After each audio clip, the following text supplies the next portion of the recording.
Hi everyone, my name is Khalish, and little fun fact, a third of the global waste is actually produced by construction waste.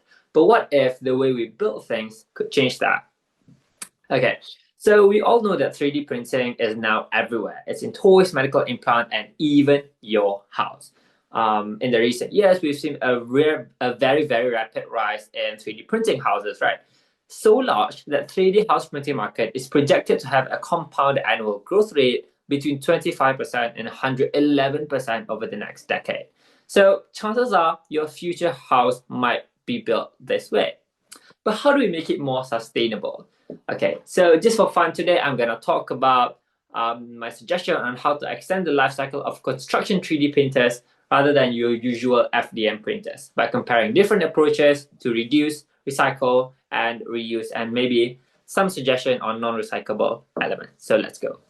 So the first one is gantry beams. So when you think of gantry beams, when you think of 3D printing houses, you probably think about this like gigantic, large four beams, right? It's the main structural frames. It's supported on rail and often transported and assembled on site. So why do we have to reduce this? Well, first, it's very, very carbon intensive to produce, right? 10 tons of steel is about 18.5 tons of carbon dioxide. That's a lot of emission. Now, you may be thinking reducing gantry beams, it's an obvious answer, but it's especially important in the case of 3D house printing because of logistical reasons. When you reduce beams and steel, well, you reduce the weight of the truck that needed to transport it. So ultimately, you also reduce the oil needed for transportation, which basically reduce overall energy consumption. But how do we do this? Well, the first one is we use topology optimization or modular design, meaning we use software to try to estimate where are the areas that is unnecessary for us to put steel, and we try to minimize it. Or secondly, we use robotic arm. So basically, rather than your gigantic four main steel and bar, you just instead use one robotic arm, like in this picture, to build a whole house. So this has been done before by certain companies like Apex Corporation, it is rich, and so on. So how about reuse?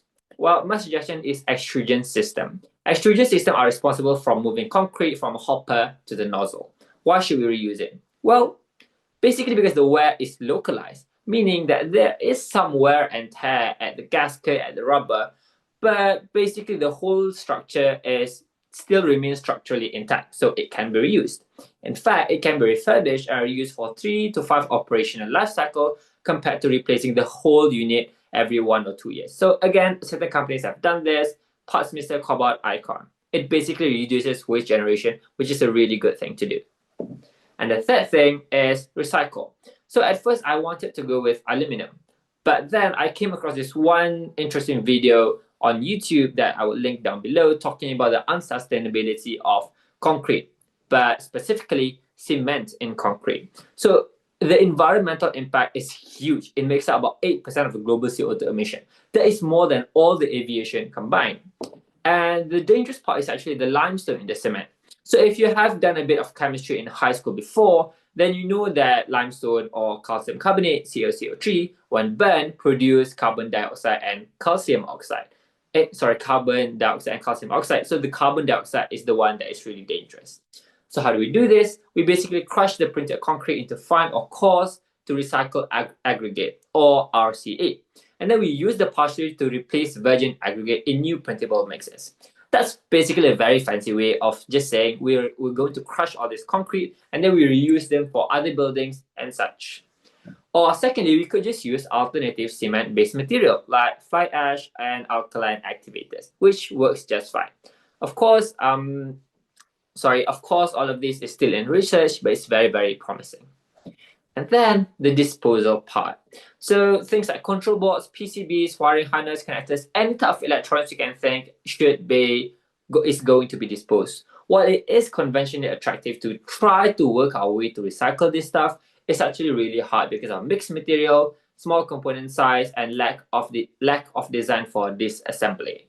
So, but if we do want to try to go our way, then we could use recyclable PCB materials or use bio-based or thermoplastic PCB substrates that can be separated and recycled more easily. So that is all my presentation for today. Here is my reference, and thank you for hearing me.